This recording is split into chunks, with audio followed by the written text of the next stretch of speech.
Because a lot of the stuff that I want to talk about in this class is not just about these kinds of systems. These kinds of systems matter, for sure, but I want to get into some other stuff. I want to put on tinfoil hats, guys. You know how I do. Okay? Money in politics. That's what we're going to talk about a little bit today. Okay? Because if we're going to talk about the structure of America, we got to talk about cash. Okay?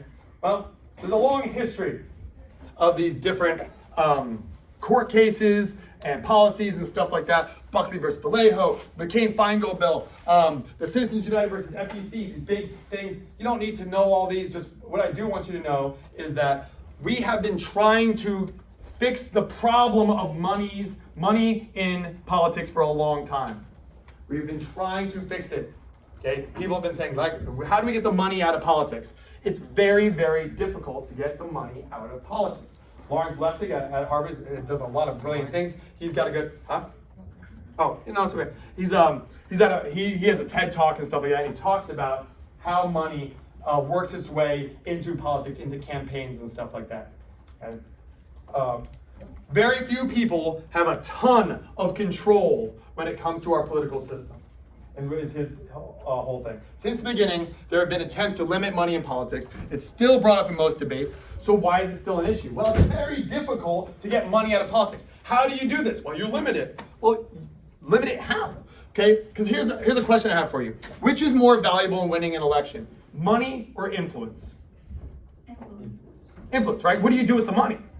You put signs out there, you put people on all over the place. Why did Trump win? Partially because everyone knew who Donald Trump was.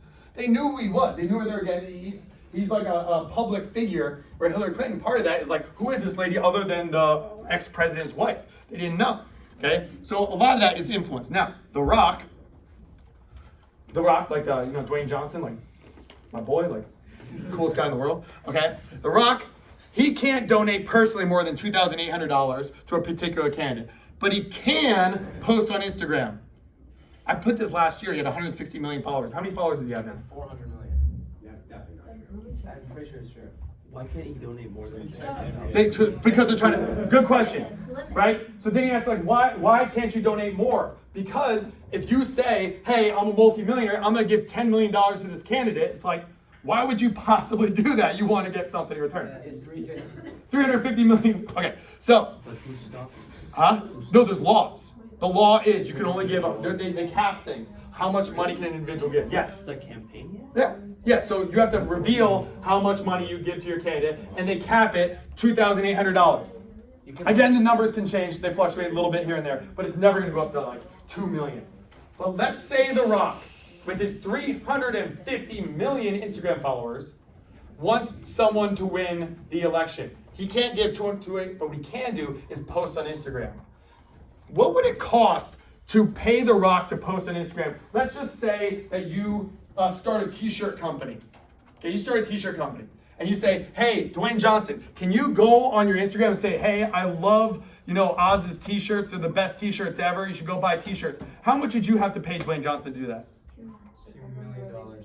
I mean, I have no idea. Several $1 million, right? But he can do that. When you limit money, you can't just limit influence, though. It's very, very tricky. Because if you are Rupert Murdoch, okay, who started Fox News, he can only give $2,800, but he can start Fox News. He can start a news channel and just say Republicans are great, Democrats suck. So that's not limited. You can create a news channel. So it's very hard when you say, let's get the money out of politics. It's more complex than money. Money is just an intermediary. Money is a method of trade to get what you want. And when it comes to presidential election, a lot of it is about press, and a lot of it is about influence. And that you can directly buy. So The Rock, single value of a single post is maybe $150,000. Again, that's antiquated. The Rock actually did that. So in the 2020 election, he went on his Instagram, he went on his YouTube, and he spent a while talking about how he is going to support Biden and Harris in this upcoming election. He's like, I'm typically not a political guy. I love America, but my vote is going here, and I'm going to support them 100%. And then he did a Q&A with them, and they were all really happy. Kamala Harris laughed, which is very out of character. Okay? And then he was supporting them. Now look, Did that make an influence? I don't know. I don't know how many people are looking to a muscle dude, action star for like, what do I do with this election? I don't know, but maybe. And that is a lot of influence, and that would be very expensive to buy. So money in politics is a very tricky thing. Here's a little bit that coincides with what Lawrence Lessig talked. It's a 4-minute video, but I want you to check it out. But that's an issue, okay? But it's bigger than just people. It's not just rich people. It's bigger than that. It is corporations. Corporations. All right. I love corporations. I love Starbucks. I love Apple. They give me great products. Amazon. I want a beach umbrella, and I want some new Uggs. I'm wearing Uggs. Thanks, Mrs. Rouge. I need a charger for my phone, and I need some cheese. Get it to me in 2 days. Stat. Boom. Shows at my door. Amazon's awesome. Thank you, Jeff Bezos. Okay. But what's the job of a corporation? They have one job. Profit. Not just profit. Not just profit. To please us. No. Oh, I wish. It's raise shareholder value. Raise shareholder value. Which means the people who own the company, you want that value, that piece of the company to go up. That's it. That's the job of corporations. No, Mr. Rouge. I don't know. I saw, Nike was behind Colin Kaepernick and his social justice efforts. Yeah, because they believe in social justice. They have like 7-year-old Bangladeshi kids like working their fingers to the bone making those shoes. They don't care. They think that if you say, they're behind Colin Kaepernick, I'm going to buy his shoes. They're trying to make money, okay? Corporations. Now, individuals who work for corporations are good people. They're just like us. They're flawed, they're good, they're bad, they're just like us. You guys are good and you're bad, we're a mix. Okay? Thank you. You're welcome. Individuals who work for corporations are mixed. But corporations have one goal, and that is to raise shareholder value. That's all the job of the corporation is. That's all they care about. They also have something called an infinite growth model, which is if you, you guys won Gloverman. Congratulations, you won the basketball tournament, okay? What's the expectation next year? Would it be cool if the team didn't win next year? It's like, yeah, I guess so. It's like, it might be a rebuilding year, could lose a couple of seniors, whatever. It's not that big of a deal, okay? But in the corporate world, record profits, which means shareholder value goes up. Your stock price is up. Is it cool if it goes down? Well, no. It needs to go up more. So they're popping bottles. Hey, this quarter it's the highest profits we've ever had. Next quarter, we've got to win more.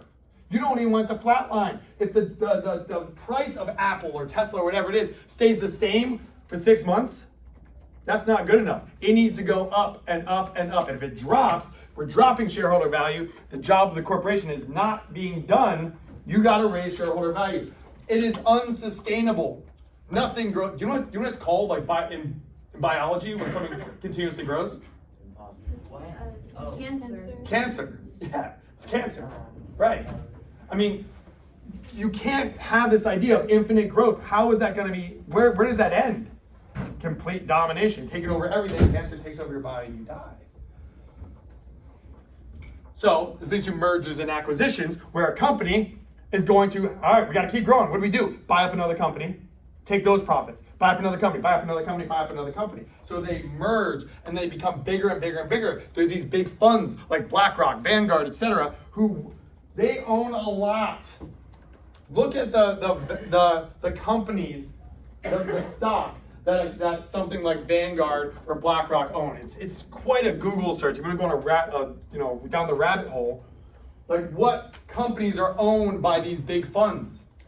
A lot. Oh, all of them. Like they'll own media companies and drug companies and insurance companies. They'll own all of it.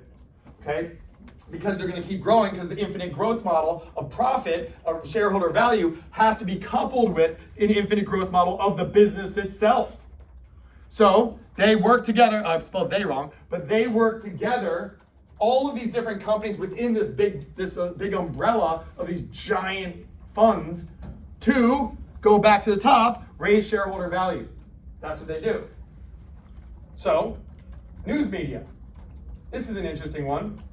How do you know what's good or bad in the world or for you? The news tells you what's good or bad. So I'm gonna watch the news. All right, that's what's happening in the world? Okay, good. Okay, now, I'm gonna talk about pharmaceuticals for a little bit. For what it's worth, I don't care. I don't care if you care. I don't care if you care, if I care, if you care. I got 3 shots. I believe the vaccine is good. I think it saved a lot of people, especially old people. I think it's very good. I also think that there's problems with it because you could not say, are you sure this vaccine's good? Are there any negative repercussions of this vaccine? You could not say it. And I know you couldn't say it because I said it on my Instagram and I got shadow banned for saying it, okay? Also, anyone who pushed back and asked questions, school teacher, I like questions, I like curiosity, they were vilified. Just take it, just take it, just take it. So you got this information from where? From the news. Well, this is interesting. Good Morning America is brought to you by Pfizer. CBS Health Watch sponsored by Pfizer. Anderson Cooper 360. Brought to you by Pfizer. ABC News Nightline. Brought to you by Pfizer. Making a difference. Brought to you by Pfizer. CNN Tonight. Brought to you by Pfizer. Early Start. Brought to you by Pfizer. Friday night on Aaron Burnett Out Front. Brought to you by Pfizer. This week with George Stephanopoulos. It's brought to you by Pfizer. This weather report brought to you by Pfizer. Today's countdown to the royal wedding is brought to you by Pfizer. And now a CBS Sports Update brought to you by Pfizer. Meet the Press data download brought to you by Pfizer. This portion of CBS This Morning. All right, you get the point. Okay, so when someone who has a massive media following, like Joe Rogan, the like meathead bald guy, who's like, I'll show you clips from his class, when he says like, I'm not getting the vaccine, I got COVID, and 3 days later I tested negative for COVID, I breezed through it, I didn't take the vaccine.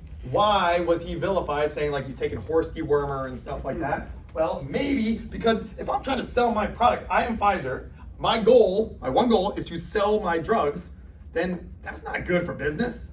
I gotta make sure that's not happening. Okay? Now, nothing's off limits to be curious about, guys. The pharmaceutical companies, they keep grandma alive. They do a lot of wonderful things.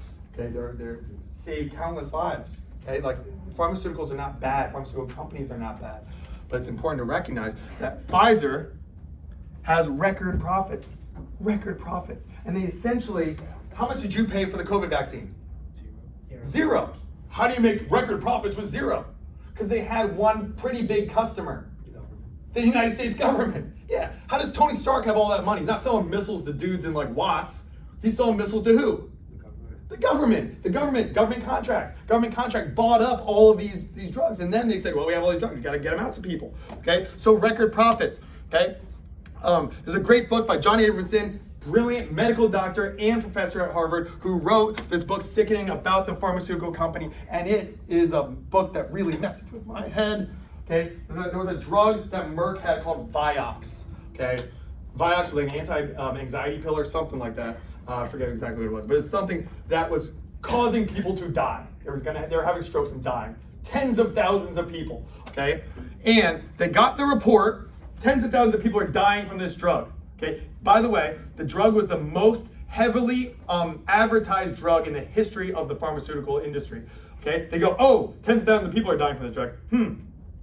All right, they saw the report. Post the report being released, they spent more money advertising Vioxx than Budweiser did selling beer. That's interesting. I say that a lot in this class, don't I? That's interesting. The untold story of Vioxx drug scandal is fascinating. Then what did they have to do? When it all came down, they had to own up to it. So everyone in charge at Merck went to prison for 20 years. No, just kidding. They paid a fine that was a fraction of the profits that they actually made selling the drug and killing people. Yeah, that's interesting. I was talking to Gibson earlier, like, what's the problem with money in politics? Well, that could be one of the problems. So money in the American system corrupts. It must be regulated. Part of what we have government for, I only have a few minutes, but listen, the reason we have government is to protect, we look at the Constitution, to protect the life, liberty, and property of the citizens. That's the job of government, is to make sure that your rights are not being taken away, okay? But these companies are literally killing you when they tell you it's gonna fix you. That's a problem, okay? So what is the job of government? Government's supposed to step in and say, hey, you're telling people you're gonna fix them and you're killing them? That's not okay. So why did that not happen? Well, going back to the lobbying thing, there are 1,500 pharmaceutical rep lobbyists in Washington, D.C. There's 535 members of the House and the Senate together. That means 3 full-time lobbyists per policymaker in our government. That's who's getting their influence, okay? There's something called regulatory capture, and what this is when the regulatory agencies that are supposed to be watching over us and protecting you and I are captured by the industry. 75% of the funding that goes to the the Food and Drug Administration, the FDA, that regulates stuff like drugs and food, 75% of the drug division, their funding comes from the pharmaceutical companies. Pharmaceutical companies say, oh, you're gonna be watching over us?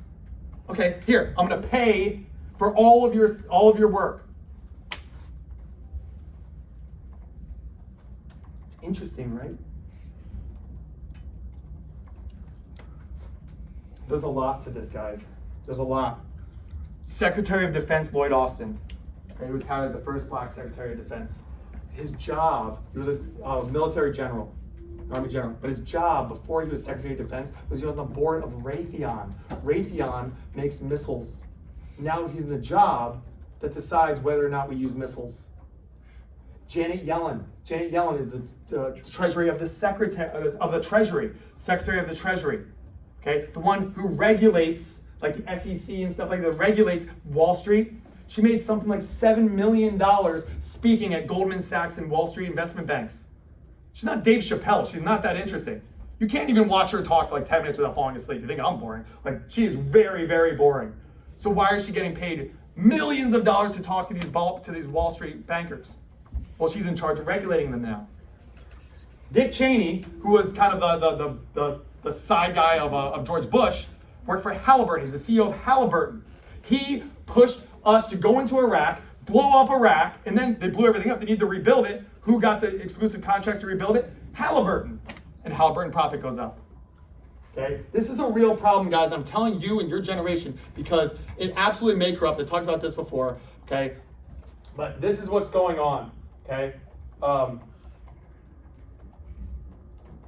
You could say, well, that does just because Lloyd Austin used to work for Raytheon doesn't mean he's going to be corrupted by it. Yeah, maybe.